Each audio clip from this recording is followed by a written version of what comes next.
Uh, Hi, good evening. Good evening. So my video is my laptop camera is not working. So I'll come on video after the lecture is done. Then I'll open it from my phone. Okay, okay. Okay, today we are going to have um, palliative care in neurological diseases. There will be two sessions, one on today and one after a few days. We have Dr. Roop Gursahani with us, who is a consultant neurologist and epileptologist in PD Himbuja Hospital, Mumbai. And He is an honorary professor in neurology at Government Medical College and Research Hospital, Mumbai. And he is also visiting fellow in epilepsy at Cleveland, USA. And he has been a neurologist in many medical colleges as well as in many hospitals. And more importantly, he is the founder trustee of Forum for Indian Neurology Education.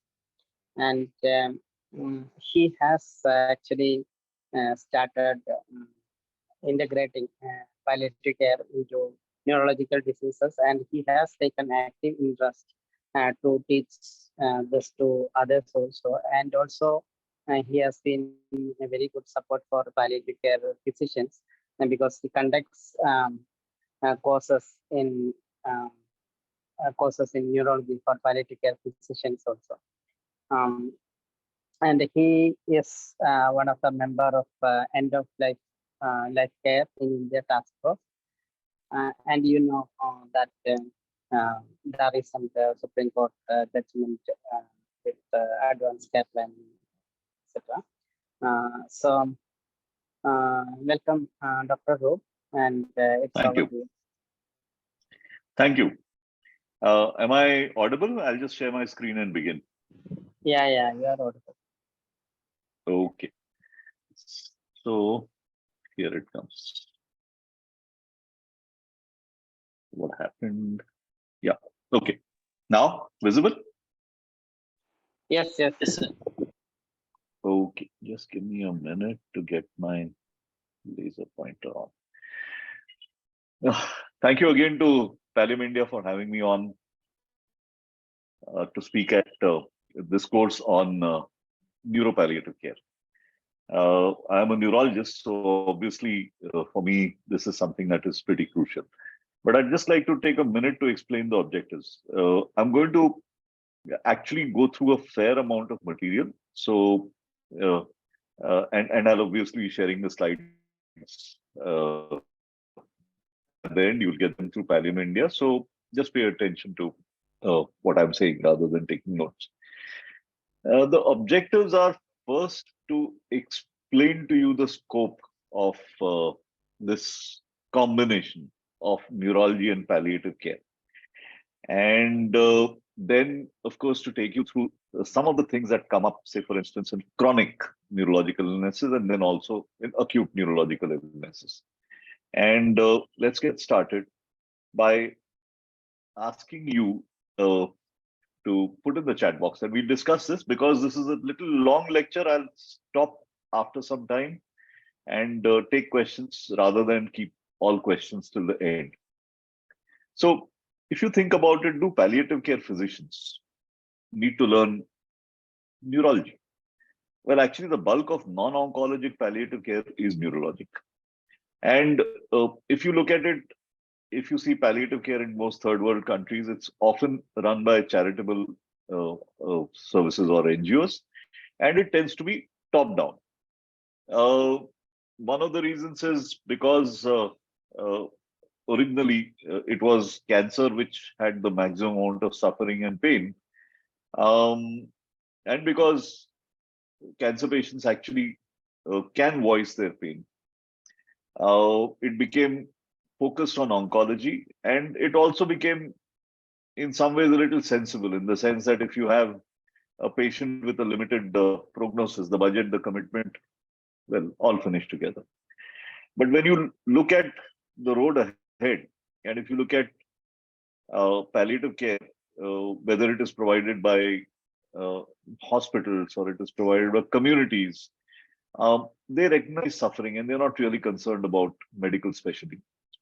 The problem with neurology is the patient is voiceless and the commitment is indefinite. So how do you make this happen? And I'll give you some bits of this, but obviously this is not something that I have a full answer to yet. In fact, what I said right now about how important neurology is in palliative care or is going to become, uh, as I said earlier, when palliative care is provided by the community, when the community looks at needs, we have some information from Kerala, from Malappuram, one of the earliest uh, neighborhood network units. And right in the beginning, cancer was 90% of their work. Look at where it is in the last epoch that they've actually looked at, 2011 to 2016. Cancer was 151 and CVA and dementia were already much more. Leave aside other neurologic ailments. So you can see, if you are in palliative care, then you need to learn the basics of neuropalliative care. When we look at the efforts to bring neurology and palliative care together, these barriers from neurologists you can obviously understand. They're not aware of available services and they believe they are only competent to handle everything. But the barriers from palliative care are what we term neurophobia. The feeling that neurology is too complicated, too difficult. And I'll explain to you how we can tackle that. It absolutely is not so. Uh, what are the conditions that need palliative care? Well, in adults, it's dementia, Parkinson's, motor neuron disease, stroke, malignant brain tumors, and childhood conditions that transition to adult care. And from the childhood side, you can see congenital brain malformations, perinatal brain injury, and even bad cerebral palsy, progressive neuromuscular disease, bad epilepsy and epileptic encephalopathy, and progressive metabolic brain disease. Now, these some of these look like rare conditions, but cumulatively, these are big numbers. And in the hospitals and ICUs, you have people who get hypoxic ischemic encephalopathy post CPR. You have strokes of various kinds, ischemic and hemorrhagic, bad traumatic brain injury, status epilepticus, neuroinfections. But one more entity which people don't often realize is acute on chronic brain disease, where somebody has had dementia and gets metabolic encephalopathy and has very clear palliative care needs in the ICU. The common themes, medical themes, are cognitive loss or decline, and that includes speech loss and so on. People lose capacity. Towards the end, they have delirium. And along the way, they can have behavioral and psychiatric symptoms. Motor impairments could be unilateral, bilateral, could be pyramidal, which means clear-cut paralysis, or extrapyramidal, which means Parkinson's, or cerebellar, or even lower motor neuron, which means that the anterior horn cells on the nerves are damaged. And then people have seizures. These could be generalized, focal, or they end up in status epilepticus. So I'm going to explain this, setting it in the context of 3 patients. Let's get started. So this gentleman was seen maybe in November 17 for difficulty in using his right hand. And when I saw him, he had clinically obvious wasting and weakness. There was no sensory finding. He had brisk reflexes, and you would understand that this is very, very clearly motor neuron disease, and the EMG confirmed this. So after I examined him, I had sent him off for the EMG, but he did not come with the reports. The wife and the wife's younger brother came in and they said, we do not want him to be told. So as you can imagine, collusion is something that a palliative care, anybody who has any interest in palliative care has to tackle.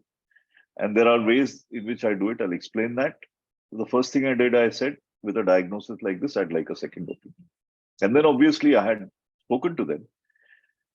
So almost about 3 weeks later, he came in with his wife, daughter, brother-in-law, and bad news was broken. And we have a drug called Riluzole, which is available for which is given out on charity by Sun Pharma, and Edaravone, another drug that can be used for motor neuron, is available locally fairly inexpensive. Now remember that communication in neuropalliative care has to begin at the time of diagnosis and has to continue through the course of the illness. It becomes especially important in neurology because people will lose communication over a period of time, and you cannot uh, leave it to a later phase. Obviously, what you communicate will depend on whether it's the diagnostic phase, the supportive phase, or the terminal phase, and uh, you will understand what I'm saying. So, when you have to convey the diagnosis, the first thing is a warning shot. The warning shot could be like uh, this looks like a, a problem that we will have to tackle, and I usually uh, give the name of the disease, the medical name of the disease, but I also ask the patient and the family to decide who speaks for the patient. Investigations have to be complete as far as possible, and you can keep things open. The warning shot can combine with the requirement for a second opinion, and uh, uh, you have to call them back for the full discussion. And in the full discussion, obviously, the diagnosis has to be spelled out. Therapeutic options have to be discussed. And very often, if you're looking at something like motor neuron disease, you have to look at what options are available. Um, in something like motor neuron disease, you have to caution them about alternative medicines and wasteful expenditure, because in India and other third world countries, you can't rely on regulators. You have to educate the patient and you have to build trust because you're preparing for the long haul. So you may need one consultation in the beginning, the second to actually break the diagnosis fully, and the third to follow up to address the impact of the diagnosis. And it might be two, it might be three, but it rarely is one consult alone. When you discuss prognosis, some of you may have read this, the 5 Ds of prognosis. The 5 Ds are death, disease progression, disability, drug toxicity, and dollars. But in neurology, we prefer to break it down into how long and how well. And rather than uh, uh, uh, uh, give a kind of a schedule, what you do is inform them of upcoming signposts of decline. Probably the only one that I would warn a patient with motor neuron disease is that you might have difficulty in speaking and swallowing, and we'll talk about that uh, a little later. Uh, you have to manage uncertainty because disease-specific observational data are population-based. They don't always apply to the individual patient in front of you. So you try and frame trajectory in the best or worst case. If somebody pins me down, like if this patient were to pin me down and say, how long for me? I would say that we hope to uh,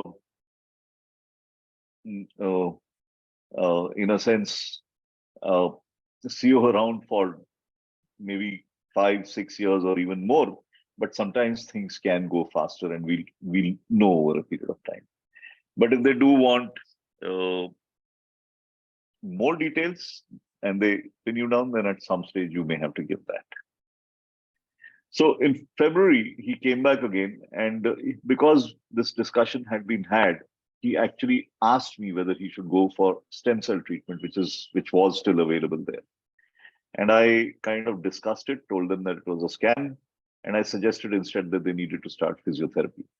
We also have a support group for motor neuron disease in Bombay, which is now online, and they connect with through WhatsApp.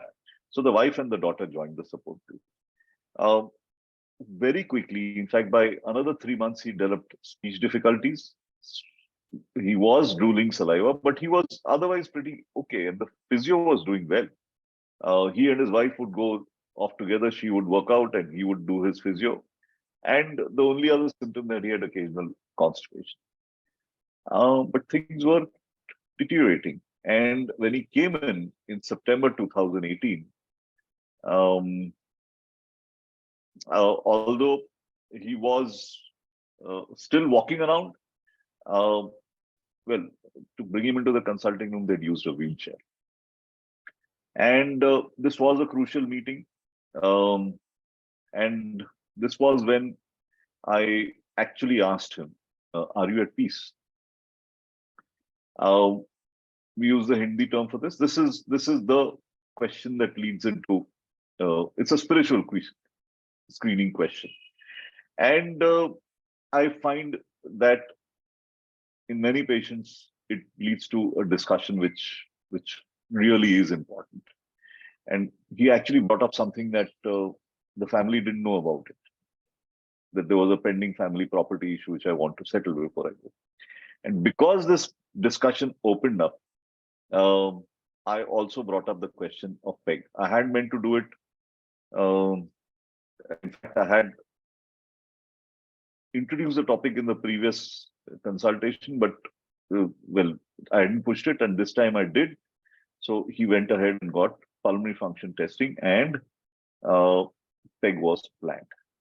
Now, remember, when you are looking at life-limiting neurological illnesses, uh, overall the symptom burden is as much or more than in terminal malignancy.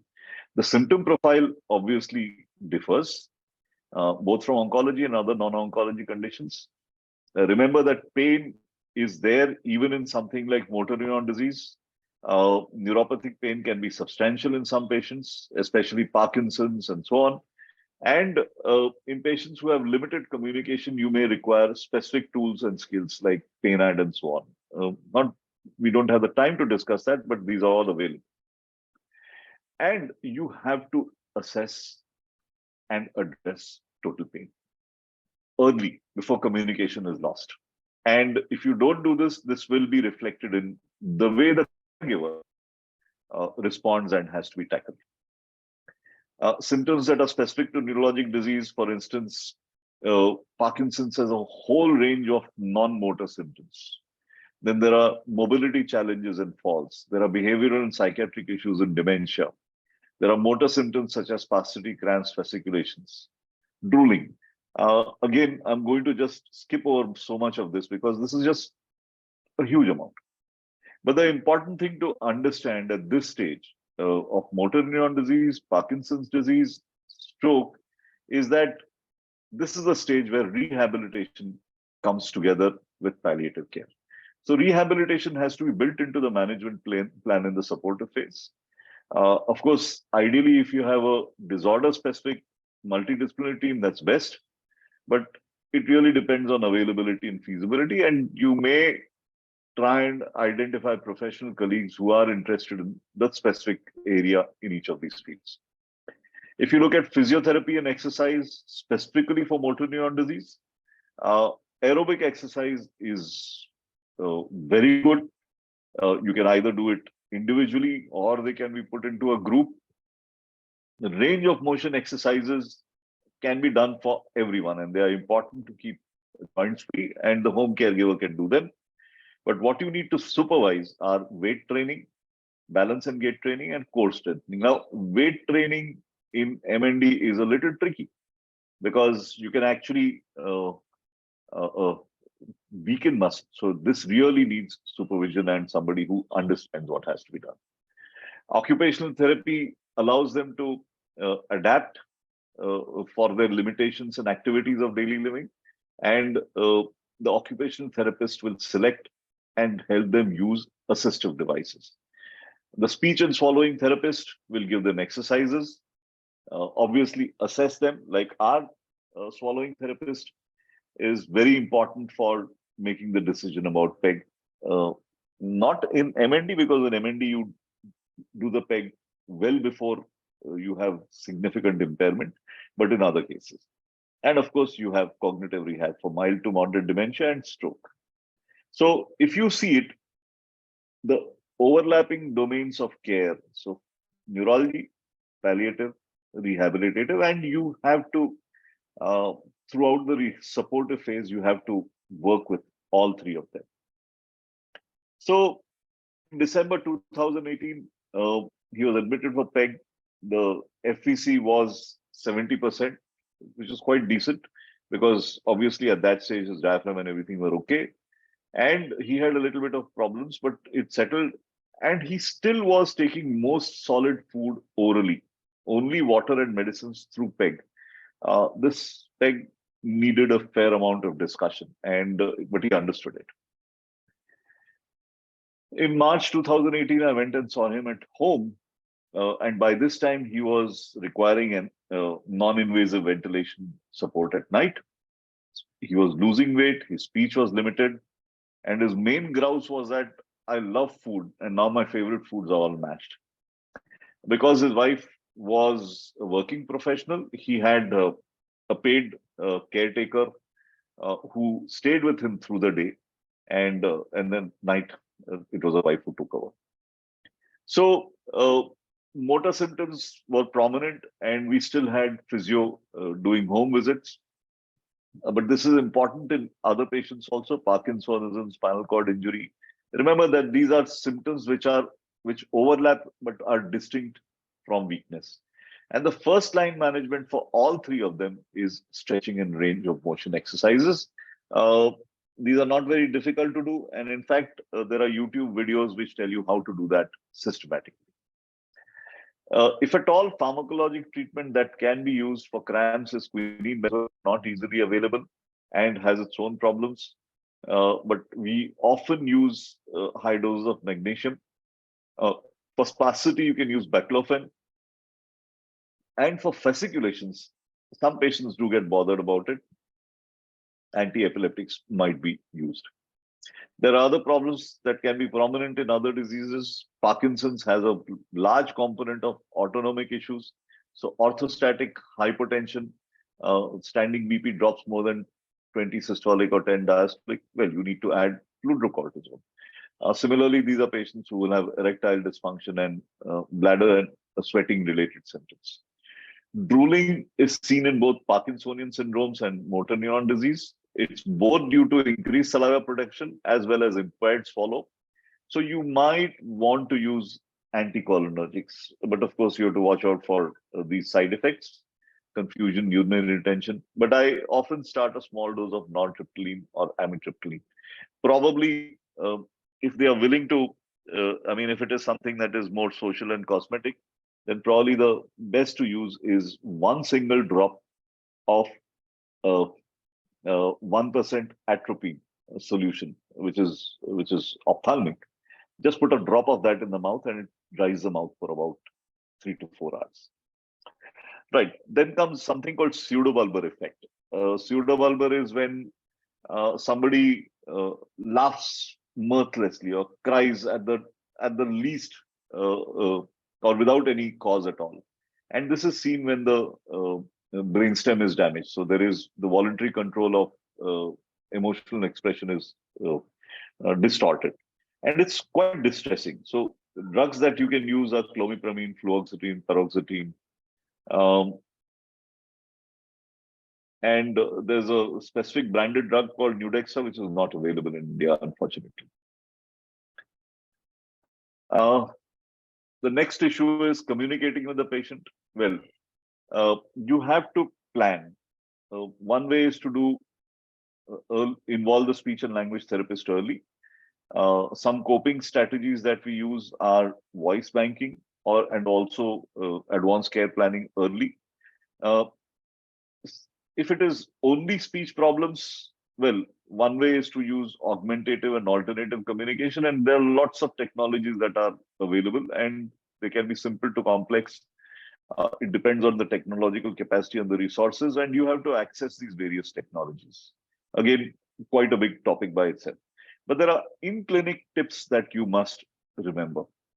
The first thing I do is ask the patient to write down his questions over time before his or her questions before they come in. Establish clear yes/no signals. So if they're not able to speak, then what is yes, what is no? And keep checking back. Avoid pretending or assuming you have understood. Take your time. It's important. But if you do these things systematically, you can manage it. What about somebody who has dementia? Now, this is obviously, say, bad MND or Parkinson's disease. But what about dementia? Remember that the individual must be respected. Speak to them, speak clearly, use simple questions. And if there are visible feelings, then respond to that rather than to facts. The one clear uh, issue is to understand distress and pain. And for that, you have the pain assessment and advanced dementia scale, which is available. Pain, and you can look it up. By June 2019, he was communicating with the laser pointer. He was comfortable because round the clock morphine had been started. His married daughter was now spending alternate nights at the parents' home to spell her mother through the night. And in October 2019, he stopped breathing one evening. But the wife was alone there and she panicked and she actually brought him to emergency. And he was declared dead. So that was that patient. Does anybody want to ask any questions at this point? I'll take questions at this and then go on to the next.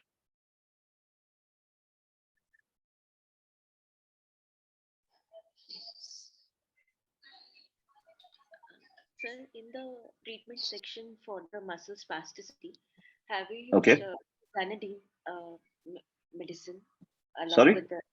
Have you used Xanadine medicine? Yeah, of course. Tizanidine. I mean, I did put down all options. Yeah, of course. Tizanidine is also used routinely. Okay, sir. Thank you. After putting PEG, do you still feed him orally or you? Yeah. It's quality of life. The peg has to be put in before. I'll discuss this a little later. You have to put in the peg before the FVC goes down below 50%. Because if it goes below 30%, then the chances that he will get intubated, he or she will get intubated during the procedure is very high. So you have to do a peg at a stage when, frankly, he doesn't need it. And so you explain it to them that this is for the future, and this makes sure that you get enough fluids and your medicine is going. And till then, I mean, he can continue to eat. Sir, did this patient have breathing difficulties, breathlessness, anything? Yeah, of course, he was towards the end. He had dyspnea, which was managed with morphine. I usually I have either Dr. Rajam Iyer or Dr. Jayarajan managing these patients with me, helping manage their dyspnea. So morphine was started for pain or for breathlessness, sir? Breathlessness. He had a little pain, not too much. Yes. So the diagnosis was motor neuron disease for him. What was the Yes, diagnosis? amyotrophic lateral sclerosis, ALS or motor neuron disease. Okay. Sir. I'll go on. So what is the cause of pain in the motor neuron diseases and Parkinson's? One of the prominent ones is lack of mobility. And in Parkinson's, there's a fair component of central neuropathic pain. In motor neurons, it's immobility. You cannot imagine what it is like to just be lying flat and having your sensations intact, unable to move. Okay, I'll go on. Sure. Okay, sir. Okay, thank you. Okay, so next patient. This is 81-year-old gentleman. Came in January 2014, complaints of forgetfulness and a clear diagnosis of early dementia. Started on medication. He was also treated for mild depression. I had not seen him. This was the neurologist who saw him. Well, Mr. AZ asked him what's going to happen, but there was no meaningful discussion. He had an active social life. He had been working till about 2 years prior, but basically had cut down because as he realized he couldn't cope. And he and his wife lived in a Mumbai suburb, as so often happens. Children settled in the USA.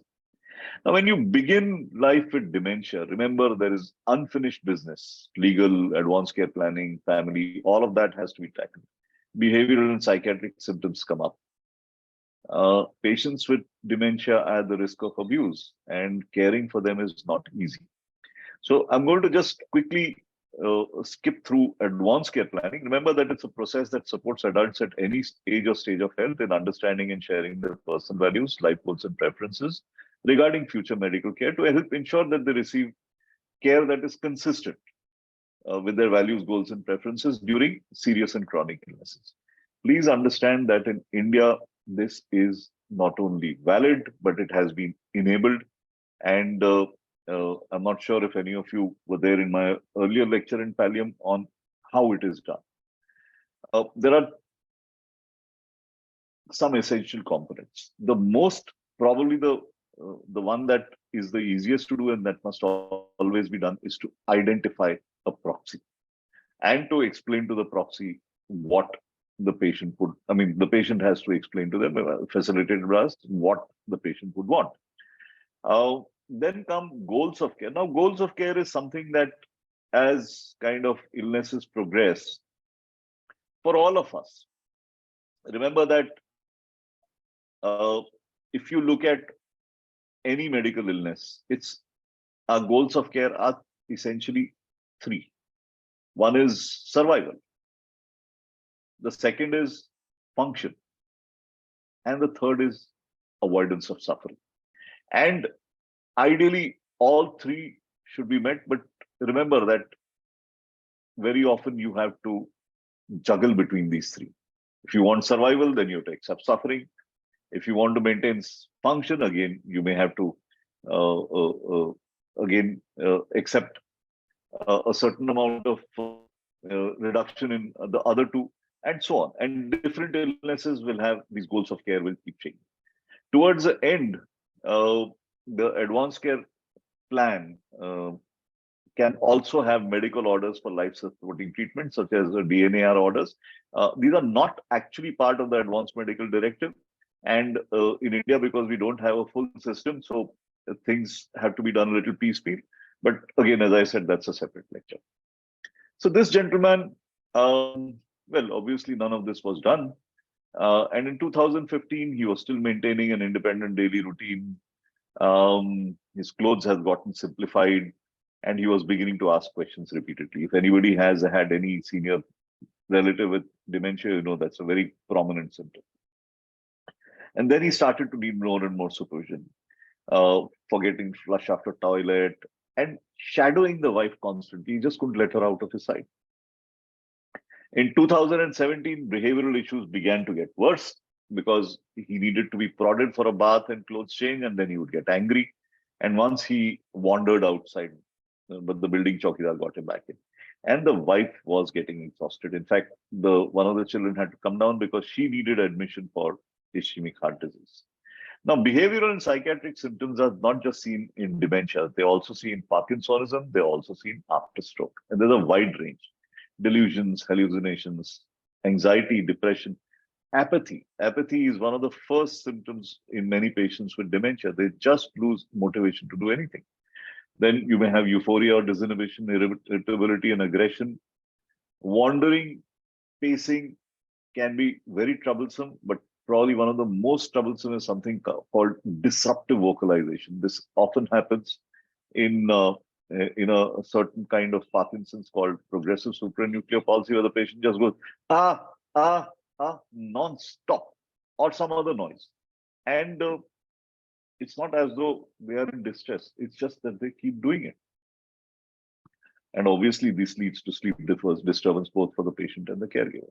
So you have to screen for them. For the patient, obviously, you ask the single item question of spiritual distress or anxiety or depression. But for both patient and caregiver, you have to find out if there are behaviors that worry you. Are you seeing things or hearing voices that are not there? How do you sleep at night? And then you use the system that is called ABC. First, of course, you figure out if they are dangerous or if they're just annoying. Whatever, you need to find out what triggers these behaviors, what is the exact behavior, and what is the consequence. And this allows you to figure out this. And then you decide what level of treatment. As for instance, in this gentleman, typically, if something like this would happen, I'd tell his wife, well, uh, if he doesn't want to take a bath, say every day, what is the need for it? As long as he's not smelling, it's not something that is absolutely essential. You might as well save it up for when you have help and you're comfortable. But remember that during this process, the impact on the care partner is substantial. Their physical and emotional health suffers. They also get psychiatric morbidity. In fact, the incidence of depression in caregivers is huge. Because they have poor self-care, they also risk burnout and anticipatory grief. The grief of knowing that the person you're caring for is gradually fading away. You can assess it by the Zarit Burden interview. But what helps most is acknowledging it. The doctor needs to acknowledge the contribution of the caregiver. Invariably, as I finish the consultation with these patients, as they're heading out, I always ask the caregiver, how are you doing? And typically, half the times they'll just smile and say, okay, things are okay. But half the times they'll stop. And typically, it just takes you a little amount of time to figure out what are the major issues. And then remember that you follow them up. Support groups are of great help. And you may also need to prepare bereavement counseling. Remember, there are multiple roles here. If the patient is reasonably independent and somebody just comes along, the spouse, brother, sister, child comes along, as for logistical support, we term them the care partner. But at some stage, that shades into the caregiver.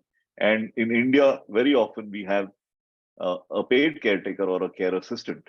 And these different roles need to be understood. Now, we often do not pay too much attention to the caretaker. I try and find out how long that person has been with this patient.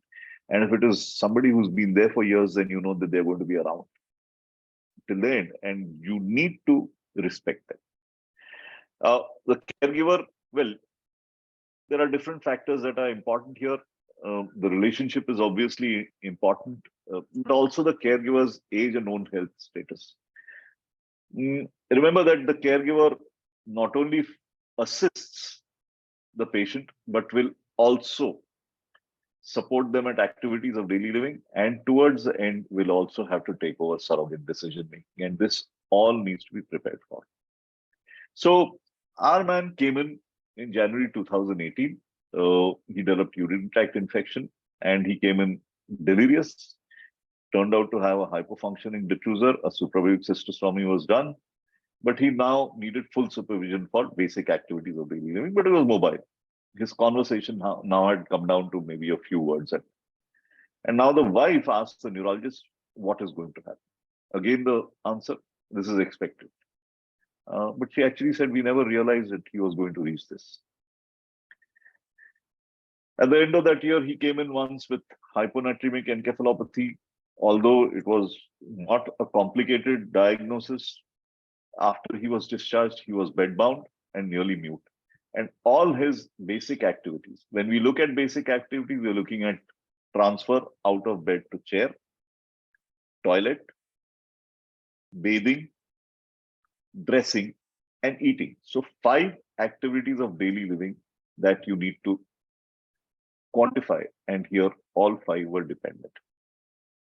Now, of course, a little earlier than this, remember that when you're looking at these patients, you need to look at issues like mobility, falls, injuries, and these are various things that can be seen and that might cause problems. People might suddenly become unconscious. Then people with frontal lobe problems don't seem to understand what their limitations are. And I've seen people literally jump up the stool on the bed and fall down. So you can improve that with physiotherapy, but more importantly, you have to assess the risk and mitigate it. So bone mineral density, vitamin D, calcium supplements, and if required, biphosphonates are part of my regular armamentarium in these patients. And it's also important to start realizing when you need to start discussing with family what if the serious illness conversations. Major decline in functional capacity is obvious when decreased nutrition is seen, other comorbidities are seen. In dementia, whenever they have behavioral symptoms, in motor neuron disease, obviously dysphagia. In Parkinson's, the appearance of dementia or psychosis. In serious acute brain injury, you discuss that when you need to plan tracheostomy and so on. So all of these are triggers. And in this individual, obviously nothing was done. He came in barely a month later with recurrent generalized seizures. And even though his fits were controlled with non-sedating anti-epileptics, he still got intubated. There were no fresh changes. He could be weaned off the ventilator, but for reasons which are not very clear, he actually got a tracheostomy. It was only when the PEG was planned that discussion became really prolonged and palliative care had to be called in. Finally, he was discharged for home care on day 28 in this admission. I'm not sure if any of you realize what was the mistake here. Did he need to be intubated? I didn't think so. In fact, he could have gotten away without intubation, and he absolutely should not have been put on tracheostomy without a prolonged discussion. Because when the question for PEG came up, the family said, why? So when you're looking at the end of life, there are two big issues that come up in neuropalliative care, and that is nutrition, hydration, and ventilation. Remember that when people decline, there are three broad pathways. The first, which we've discussed about, two which we have discussed about. Of these, the first is the lower motor neuron, such as motor neuron disease. Limbs become weaker and weaker. Eventually, the bulb, which means swallowing, goes down. Then respiratory failure occurs.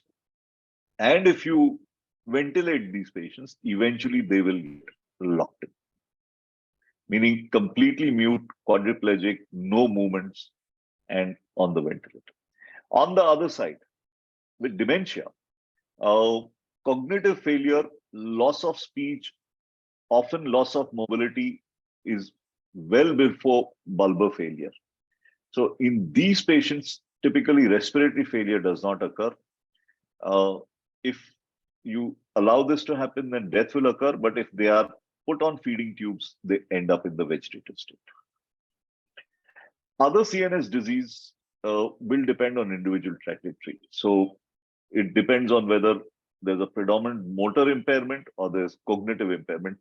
Remember that quality of life will depend on personhood, the ability to think, communicate. So somebody who has these and this is intact and motor impairment is significant, then you would look at them more like the motor neuron disease type and perhaps go towards putting in a feeding tube. So you can look at these two as the extremes, and Parkinson's disease in between as where you have to make a case-by-case decision. The options that we have for clinically assisted nutrition and hydration are the Rein's tube versus PEG. If you do intend doing this, then the advantages of the PEG are there's a reduced risk of aspiration and a better body image. Having a tube hanging down is not something that anybody likes. In MND, it has been clearly proven that an early PEG done before the onset of respiratory failure adds 6 months of life. On the other hand, if you look at somebody who's demented and gets to the stage where they cannot be fed, then they are almost always completely bedridden, uncommunicative, blind, quadriplegic, and obviously it makes no sense to feed to put in a feeding tube. Nevertheless, feeding tubes do get put in, and you can end up with having somebody go on for another 3 or 4 years. What about respiratory? Well, non-invasive ventilation, transitioning to dyspnea control with morphine is the standard for MND. But occasional patients will go to invasive ventilation with a tracheostomy. And one of the things that we do realize is that at some point, the patient's quality of life stabilizes. It's the carer's quality of life that keeps on going down. So these are difficult decisions. If eating or swallowing difficulties occur, you have to figure out if this is an emergency. If there's a reversible cause, you can observe. If dementia is the cause, then we do what is called comfort feeding. So they are fed as they require orally, typically by hand, and the family accepts that. If there's agitation or restlessness, see if there's an environmental cause, again, that ABC principle, see if there's a risk to the carer, and then you can use a trial of analgesia before you go on to use, say, something like haloperidol. And if you have to end treatments, you have to focus on comfort with repeated discussions with family, check if there is advanced care planning, check whatever treatments you're giving are still needed, and then go on to withdrawal. The management of delirium in neurology patients is, well, remember that neurology patients will get delirious because their brains are vulnerable. So they'll get delirious with the usual precipitating factors, but lower in intensity. If they have multiple comorbidities and medications, then you can do something called checking the anticholinergic burden. You can look it up online. There is an anticholinergic scale, and if you look at the various drugs that they have, so you can understand the basic principle in palliative care of deprescribing really applies. If you have to use haloperidol, remember that if the patient has Parkinsonism or Parkinsonian features, do not use haloperidol. You have to cautiously use clozapine or quetiapine. In palliative care, we usually deprescribe, but the following classes of drugs should not be withdrawn without careful assessment of risk-benefit. So antidiabetics, antihypertensives, anti-Parkinsonian medications, except the anticholinergic, the anti-seizure medicines. These probably may have to be continued right till the end. A quick word about status epilepticus. Well, if you think that this is a patient who still has some survival, you could probably look at a time-limited trial of ICU therapy. If you are not, then if you're managing at home, then you can use any one of these drugs. And if you still need to go further, then phosphoenatoin or subcutaneous phenobarb are available. Remember that visible seizures are distressing, but as status goes on, it becomes subtle or subclinical, and then they arrest in about 24 to 72 hours. So this gentleman on discharge was effectively in the vegetative state, and the US-based son actually asked, couldn't we have involved palliative care over there? His 82-year-old wife with hired caregivers was managing him. He started to develop bed sores, and then a month later, he aspirated and was declared dead. Right. So again, time for questions before I go on to the last segment.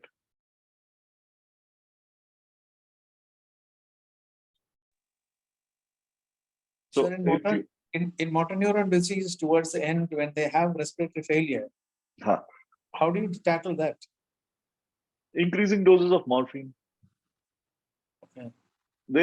So what happens is towards the end, would it be CO2 like- retention. would it CO2 be like- retention. Yes, sir. Yeah. Go ahead, CO2 sir. retention makes them drowsy, so they just gradually fade out. It's not something. Yeah. It's actually a fairly peaceful death usually. Okay. So I it's mean, like, they get. it'll be mostly like terminal sedation, isn't it? Yeah, but it is auto sedation. It's peaceful. Yeah, I know. It's I the mean, CO2 it's that's almost doing it. similar. I mean, it's being done by. Yeah. itself. Okay. Okay. So, will these patients be on NIV, sir, initially? Yeah. NIV has to be started. So you discuss. See, once you discuss the PEG, then the discussion of the NIV starts off. Some patients will say no NIV, no nothing. I have had one patient who said no PEG even, and he understood what was happening, and he started morphine very early. But most patients will take PEG, NIV, and on NIV pass away. Okay. So just to show you, this is the way oncology tackles patients. Fairly straightforward. In neurology, you have these other trajectories as well, and I'll explain that a little further along. So one more trajectory which you may not have seen is the trajectory of critical illness, where somebody has acute illness which brings them close to death, but modern ICU care prevents them from dying, and they end up with various grades. Very few patients come up here. They are either they improve with disability or they're left with significant disability. So this was a patient who came in with a bad brainstem stroke. We put a number to it, how severe the stroke is. His was 26, which is really bad. And although thrombectomy was attempted, it failed, and he was stuck on the ventilator. Now, when you get somebody who has serious acute brain injury, and there could be various things, we've told you all the various possibilities. Some patients may have the possibility of neurosurgical intervention or some kind of intervention in the initial period. Like in this patient, we tried a thrombectomy. The next is also fairly early is brain death determination, because if somebody is brain dead, the story is over. The next is the decision about tracheostomy, and if you're doing a tracheostomy, then ideally a PEG also, versus palliative extubation. Because the last decision, which is very late, usually after a year, is when you have to actually withdraw artificial nutrition and hydration in somebody who is in the persistent vegetative state, and this can be excruciating. So in the first week, initial prognosis is uncertain, and you have to beware of self-fulfilling prophecies. If you say that this patient is not going to do well and you withdraw, then, well, you are doing early care limitation and you are deciding the prognosis. And it has been seen that in intracerebral hemorrhage, this dichotomy really exists. You have to consider a possibility of neurosurgical salvage, and we have a procedure called decompressive craniectomy, which is done in stroke, traumatic brain injury, intracerebral hemorrhage, and where you remove a huge part of the skull, or sometimes both sides of the skull anteriorly, and allow the brain to swell. So edema, rising brain edema doesn't kill the patient. And if anybody is interested, you should look up this short polemic where this gentleman actually talked about the ethics of making people survive with long disability. So my rule is a time-limited trial of full intensive care therapy for at least 72 hours, 24 to 72 hours. This satisfies economics, ethics, and common sense. It allows the family time to settle. And we have to understand that the surgical decision is not the final point of decision making, because you can forego life support later. The ICU family meeting is something that is pretty important, and I'm going to just enlist the various points that are done. But if anybody is interested, this is a very good paper to read. And you have to take the family through substituted judgment. I remember hearing this statement, I want her back home. And the answer to that is, this is not about what you want. You're the person or persons who knew her best. You are her representative. You have to tell us what she would have wanted. And then you go on to prognosis by speaking about how do you think she'll be 6 months from now. Now, who are the valid surrogates? Unfortunately, in India, we don't have any. You'll be surprised, even the even the Organ Donation Act doesn't have a clear surrogate hierarchy. So the only one that we have is, because AIMS Delhi is a statutory body, is the one that is there in their end of life care policy. Spouse or de facto person or partner is number one. Available adult children, available parents, available siblings. These, I would, well, this is the order, but you can probably go up and down. And any other lineal ascendants or descendants, or anybody who regularly attends to the patient. And ideally, if you have a conflict, then you need a referral to the institutional committee for that. Now, what do you think happens to somebody who comes in coma? When you say coma, you mean GCS of 8 or less, right? If that persists for longer than 6 hours, which means something like a quick reversal of cardiac arrest or hypoglycemia, well, once you cross that 6 hour period, the likelihood of them ending up with mild or no disability is just 10 to 15%. Look at these other figures. Severe disability, 10 to 15%. Chronic disorders of consciousness, about 10%, and death in 60 to 70%. How do you decide this early? So again, if anybody is interested, this paper is very useful. Remember, if anybody starts to show brainstem features, if the brainstem is visibly involved, that is one. Those are the signs that that are listed here. But the duration and the depth of coma are also important, and the etiology. For instance, a bad stroke. What you see on the MRI is the area of brain that is gone, as opposed to, say, for instance, a hypoxic ischemic encephalopathy, where there is a fair amount of scope for still some recovery. But still, if you see significant brainstem signs, then you know that things are not good.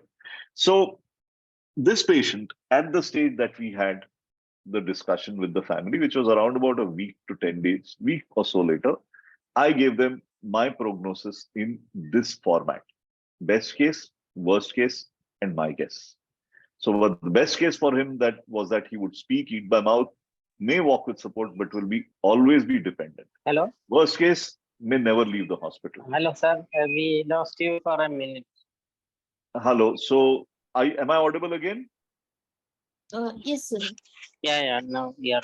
Where did you lose me? I'll go back. Did I? Just. No, I think this Please, was clear. it was continuous for us. Not sure. Like it was continuous for me. Yes, Okay. it was continuous. Okay. So anyway, if you need more of this, we'll talk about it later. Best case, worst case, and my guess. So as it turned out, there was family dissension. The whole family, the wife's side, the husband's side, everybody wanted to withdraw except the wife. Finally, as we sorted it out, eventually we put tracheostomy in effect after 19 days. He stayed for a further 4 weeks, but finally passed away in a nursing home close to his residence.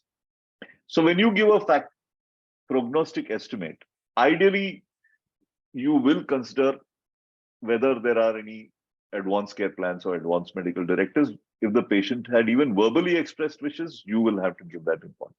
Then you look at the social factors. Who are the caregivers? What is the motivation? What are the resources like? And you have to discuss the outcomes. They are laypersons. They think 1 year later he will be normal. No, you have to explain to them that the best is that we might get to is that he can be left alone at home for up to 8 hours, but may not be able to go back to work, and so on.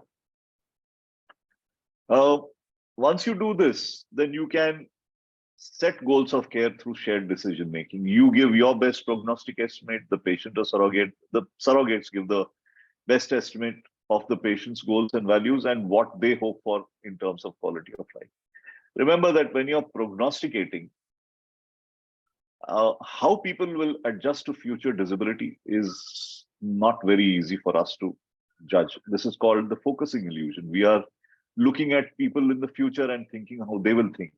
But there is something called the disability paradox. Once people actually reach that state of disability, they find that there are other things that are important to them in terms of quality of life. So when you make these decisions, we use what are termed preference decision making rather than evidence based. So the topmost is the patient's known wishes, ideally in writing. Then the next is using substituted judgment.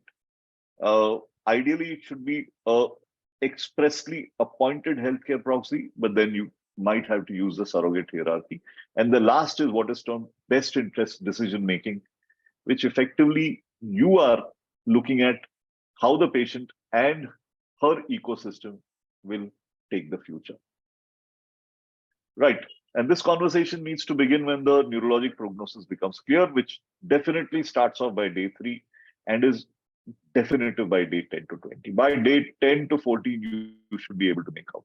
Remember that neuroimaging and tests can help but are not definitive. For us clinically, involvement of the upper brainstem, when I say involvement of the upper brainstem, it means somebody who is showing decorticate or decerebrate posturing. Once that starts, then the likelihood of an independent outcome drops significantly.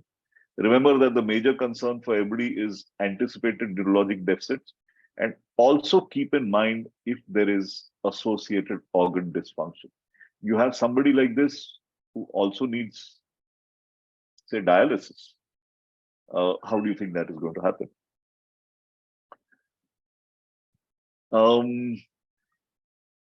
Maybe I'm insulting neurosurgeons or intensive, but typically their concern is to put in a tracheostomy, put in a peg, and put the patient out. Whereas we have to hold off till at least about 10 days to 2 weeks have passed, because this is when families can start making decisions, either support in the hope of improvement or de-escalation to palliative care. And this is not very easy to do, but you have to do it. Remember that withholding and withdrawal are medically, ethically, and legally equivalent. But for the layperson, withholding is emotionally easier. So when I frame this option, I tell them that the patient will need to be extubated because the endotracheal tube has to be removed and changed. I mean, to a tracheostomy. So the removal of the tube is my decision. But the family has the option of putting in a tracheostomy or withholding the tracheostomy. And that becomes easier. If you tell them, can I extubate? They don't like it. But if I say, would you want to withhold tracheostomy? They might accept it. So we do what is called a palliative or compassionate extubation, assure the family there will be no symptoms, extubate in the ICU. Whatever is required is done by the palliative care team, and the patient survives and they are moved out of the ICU under care of the palliative care team. This part now is for Indian audiences. Remember that much of the action that we have seen spans 2018 to 2020. 2018 was the first judgment on advanced care plans and withholding and withdrawing. And subsequent to that, the AIMS policy came out. I was part of the committee that wrote up the DNAR guidelines. Kasturba Hospital Medical College wrote up the Blue Maple document. There's one more document that came out that we were part of. And we put together a very basic advanced medical directive, which is also available on the Pallium India website. If you look for it, you'll find it. Just type in Living Will and Pallium India, you'll get it. But the judgment had put down very difficult conditions for actually proceeding with this decision making. And we were literally stuck through the pandemic because nothing was happening. Finally, in in January this year, the 5-judge constitution bench reviewed their earlier decision and actually changed it. And since then, the process that we now suggest for withdrawal of life-sustaining therapy is listed on this page. Again, I'm not really going to go into the details of this, except that you will find the basic document here on, it's free on the net in the Indian in the ICCM and the palliative care journals. It gives you a full pathway. As far as the medical part of it is concerned, we have to make sure that there is consensus between 3 consultants, consensus with the patient side, completely documented, and then have it reviewed by a standing body in the hospital. What happens when somebody with significant brain injury go on to, say, a tracheostomy and a PEG? Eventually, it reaches a stable state. In traumatic brain injury in young individuals, it can be as long as 12 months. So improvement can occur till then.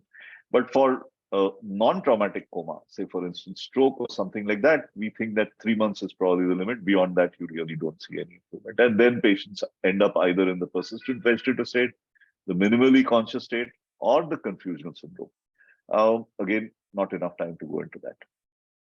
So I'm going to stop here before I go on to the last segment and take questions. Am I okay on time?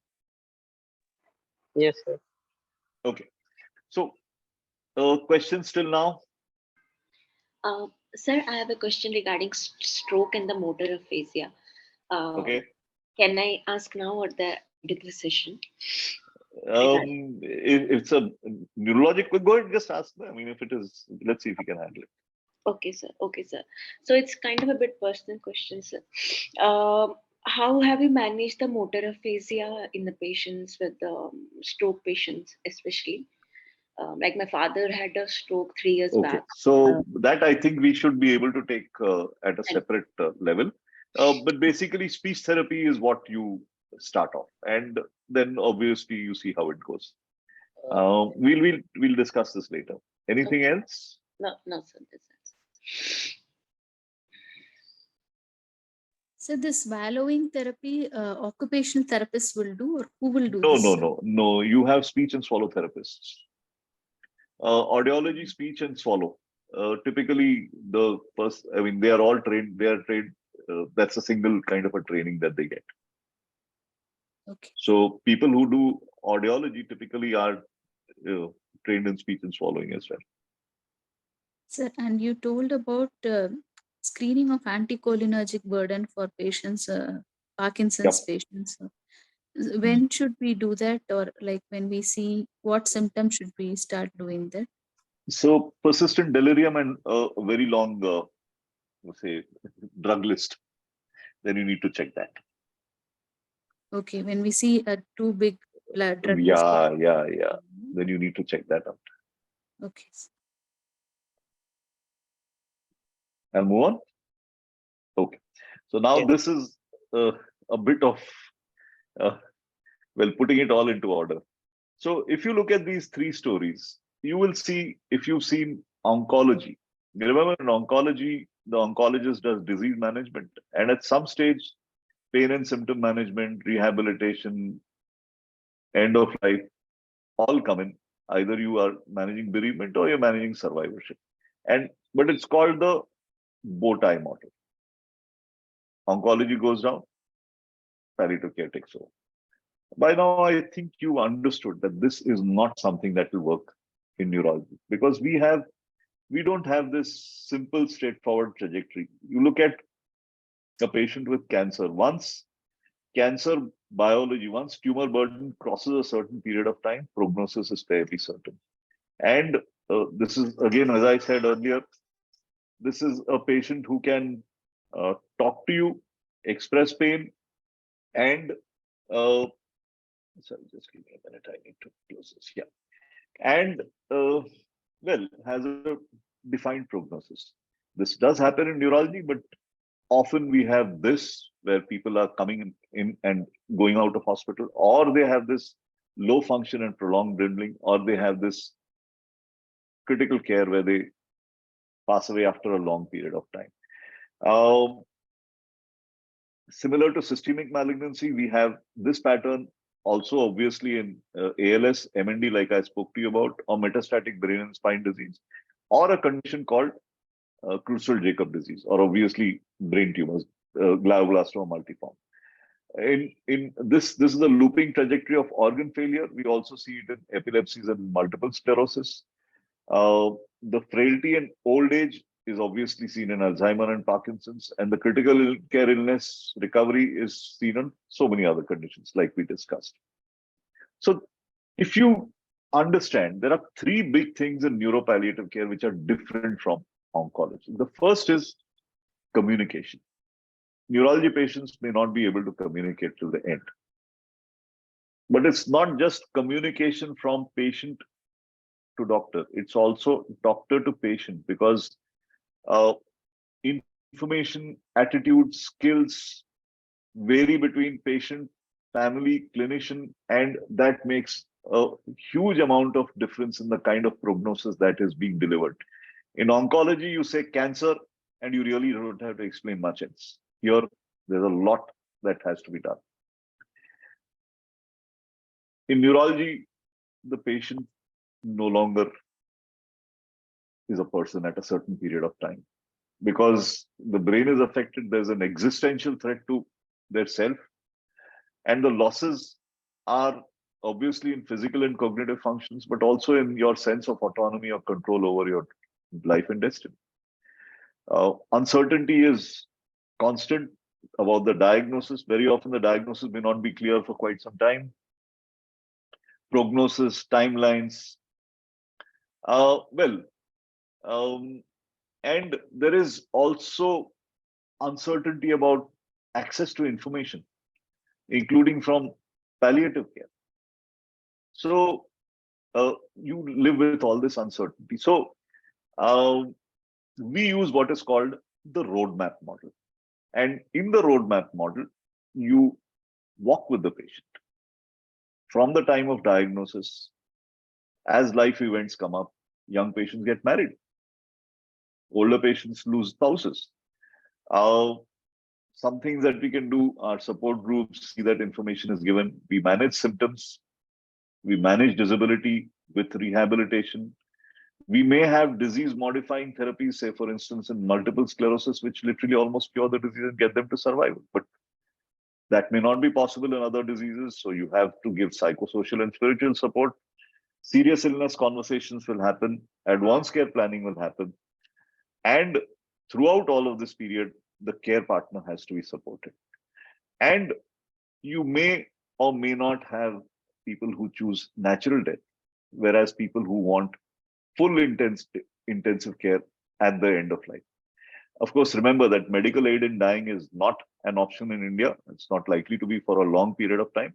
But for a neurologist, these are all parts that have to be looked at. So if any of you is interested, I run the International Neuropalliative Care certificate course. This is I'm part of the International Neuropalliative Care Society, and we are actually on module 10 of last year's course, which will finish in June. And you can see this course is basically based on cases, and it's meant to bring all professional streams. It's not palliative care or neurologists or physicians or geriatricians, even rehab medicine. All professional streams come together because we think the job of taking care of neurology patients is too big for neurologists. So it's a blended learning course with 4-week modules. There's enough material for self-study. There are pre-recorded webinars and reading materials in 3 streams.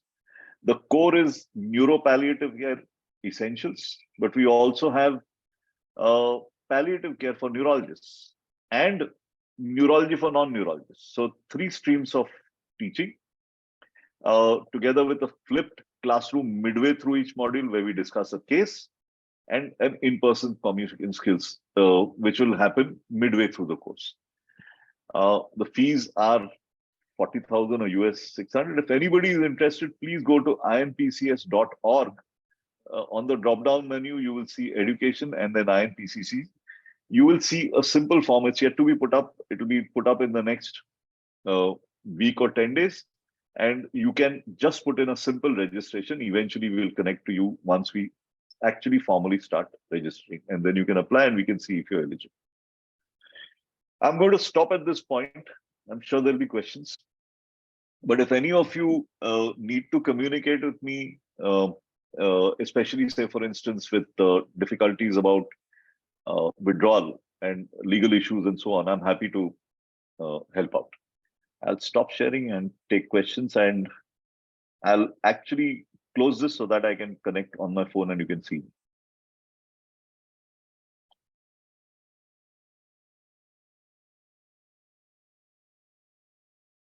Right, I'm going to leave this and start on my phone. So I hope that's okay.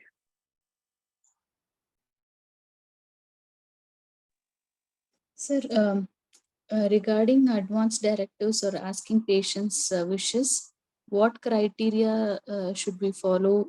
Should a psychiatrist evaluate the patient until he's fit to give the AD advance directive?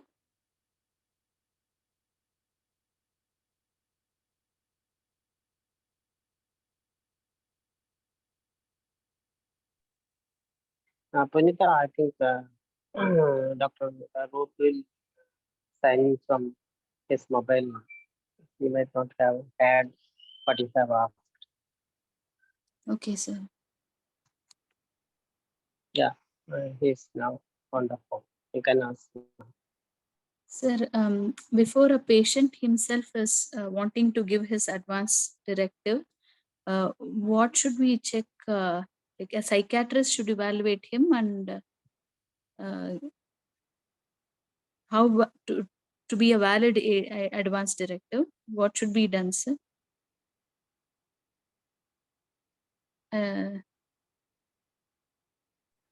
Sir, you are on mute. Please unmute. Sorry. So that's a great question. Now, the thing is that advanced care planning is applicable to everyone, not just to people who are in dementia and towards the later stages. It's applicable to everybody. And if you are able to connect with the patient can communicate what they want, and it's obviously logical and reasonable. That is good enough. Typically, we do not require a psychological assessment for advanced care planning unless somebody is already diagnosed with dementia. In which case, then it becomes a little trickier. Otherwise, for most people, there is no question of a psychologist certifying them fit.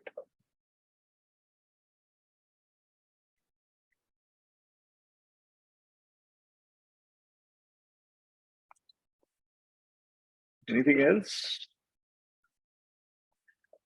Is there anything in the chat? Let me just check. Sir, so in your experience, during most of your encounter with the patients, the bystander or the caregiver only talks too much and the patient doesn't tell any of his symptoms to you? I don't think so. It really depends on how you as a palliative care provider handle these encounters. And I think it's our responsibility to empower the patient. Typically, they have been used to doctors who just talk past the patient. I remember one of my patients who actually came in from oncology. He said this first complaint about the oncologist was he didn't talk to me at all. He spoke to my daughter who was just looked past the patient, which is, you see that all the time.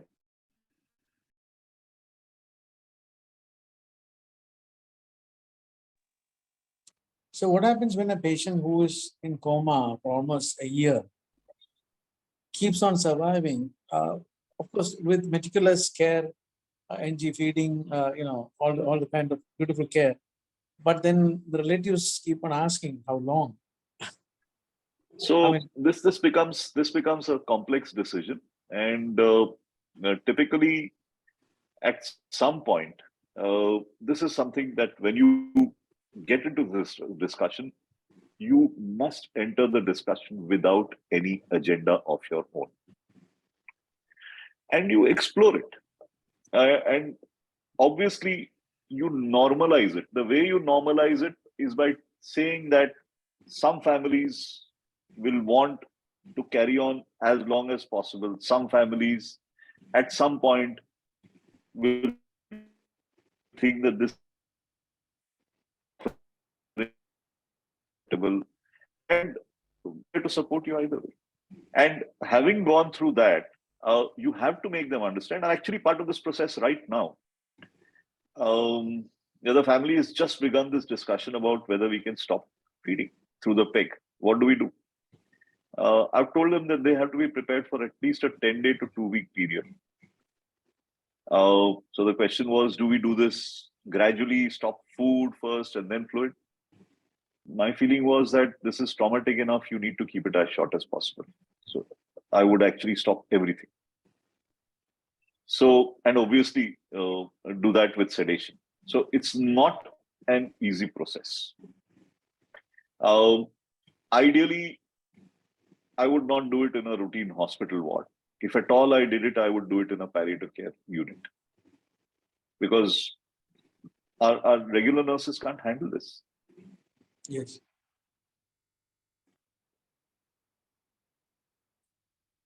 And one more thing, sir, like, when the question of feeding comes, I find it's more of a cultural thing than Absolutely. a scientific, validity. But then how do you address that? So if it is, so the important thing is for families, and they understand this. I say that as long as natural modes are possible, you must. I mean, I wouldn't say you must. I would say that, well, it's quite acceptable to continue. When it shifts to an artificial mode, then that becomes a different issue. Right? So that is something that people do understand.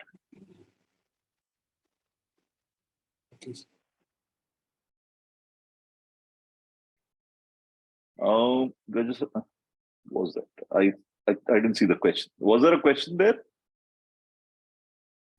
on the chat? Yeah, I will read. Managing dementia, does physical therapy help? So typically, physical therapy could be as simple as just making them walk. And that's something that the family could do, just coaxing the patient to walk. Active physical therapy, it requires a certain amount of cognitive involvement from the patient, because you train them to do something, and they have to be able to remember what they were told. But having said that, physiotherapy always helps. Typically, in patients who are frail, I would insist on at least 2 sessions of physiotherapy per week, as long as it is possible, as long as it is feasible. Thank you, sir. Dr. Punita, what was your question? Okay, so no, there is no such thing about who are the 3 physicians. So typically, if you look at any hospital admission, you will have a primary treating physician, you will have an intensivist, you may have a palliative care physician, but typically 3-4 doctors do tend to get involved. The reason, the logic for this is to make sure that these decisions are not unilateral. That's the only reason for putting down this figure of 3. No other reason. Should we take it to the hospital ethical board every time, sir? So as far as the Supreme Court has said, yes, when you do a proper withdrawal, and the ethics committee has to respond within 48 hours. So if you look at this process, ideally, the treating physician would figure out that this patient is now has entered a stage of futility.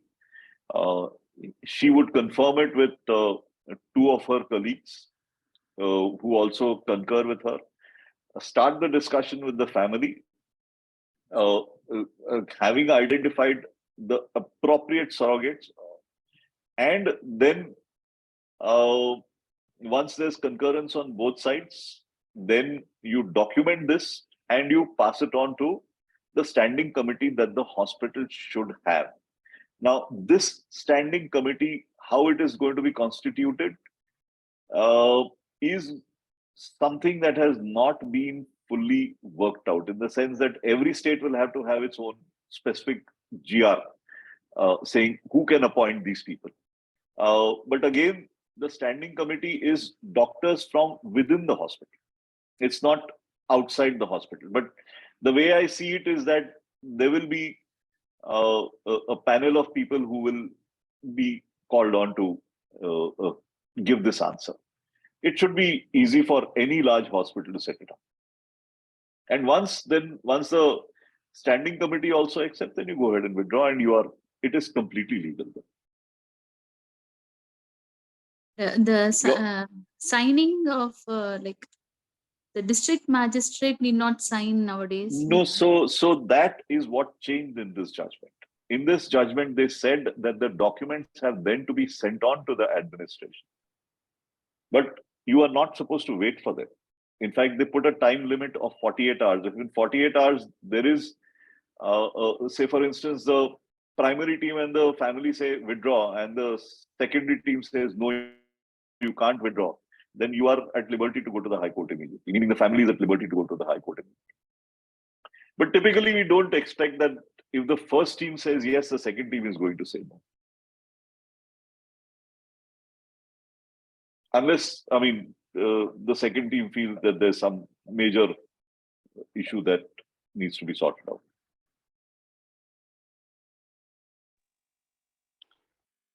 There is one more question in the chat. How do we manage continuous seizures at the end of life in home care? Yeah, I saw that. Yeah. So the thing about continuous seizures, it really depends on what the prognosis of the individual is. And typically, if you think that the person has some quality of life, then I would suggest, and if the family agrees, then it's probably worth it starting treatment in the ICU with a clear understanding that it will be for a specified period.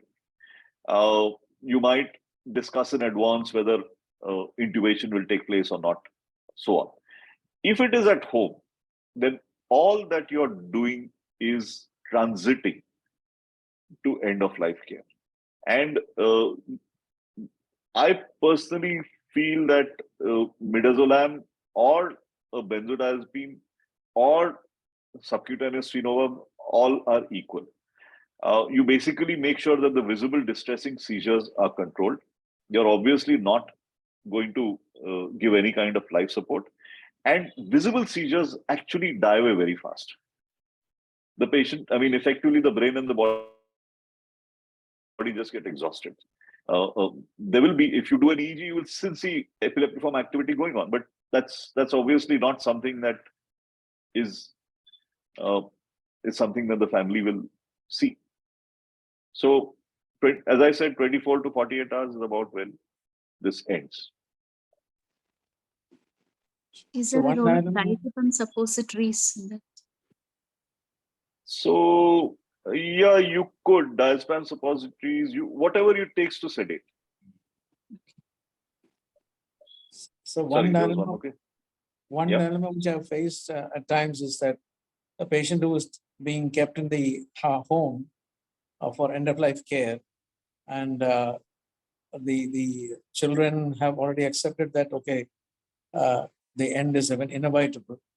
But when some acute, for example, respiratory distress starts in a multiple sclerosis or somebody like that, as long as non-cancerous, I mean, cancer patients okay, but non-cancer patient, when they are reaching that end stage, they want to take them to the hospital for acute care. I mean, in that case, what do we do? I mean, do we allow them to do that, or do we try to? So again, we try and approach it without an agenda, in the sense that if they understand that the prognosis is so and so, that it is nearing the end, if they still would like to try full care, then you kind of negotiate whether it will be care in the ward, it will be care in the ICU. How far would they want to go, keeping in mind the prognosis? So that's something that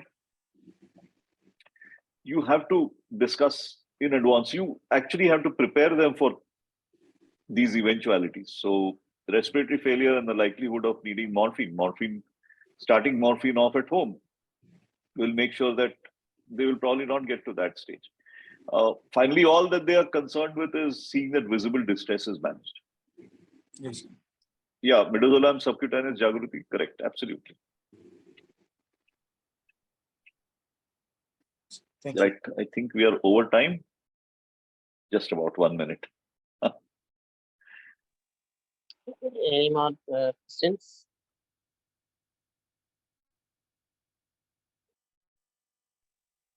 No, I Thank think you, on sir. The this. session was very good, sir. We always fear on neurological topics. Now, No. It's not, neurology is not that difficult. I think we neurologists are guilty of mystifying everybody. I don't think that should be so.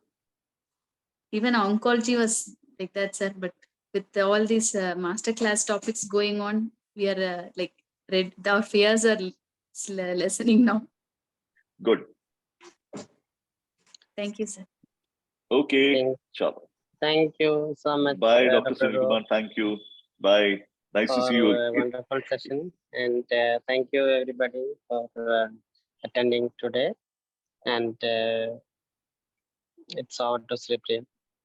Thank you, Bye. Dr. Roop, as always. Wonderful session. One Thank you. doubt Sure. about the course which doctor was talking is starting Sure. in June. Can we combine the two? First of July. No, that is separate. This is back. I know, but will we be able to combine or If you have the stamina to do both, go ahead. that's up to you. Thank you, sir. Of course, the number of assignments and other tasks to be completed would be Yeah. there. That's okay. Yeah. Anyway, We have assignment for master class also. Yes. Yes, I'll jump off now. 10, Okay. Bye. 10 assignment sessions are waiting for you. Sir, then it is not posted, sir. It will be posted soon, one by one. It will come like an avalanche. Then we will have no time to answer. Okay. I have been regularly following up with Sunil sir regarding the same because I know that maybe if I would be the one releasing that, you will be questioning me. Sri is sharpening the knife for us. No, sir, it is not a knife, it is a sword. It is also multiple choice questions only, no, sir? Yes, it's only multiple choice. Okay. Okay, sir. Thank you Thank you. everyone for joining in. See you in the next session, which would be on Wednesday with another different topic and very two eminent personalities. Do stay tuned. So thank you. Till the time we see again. Take care. Bye-bye. Yeah. Thank you, sir.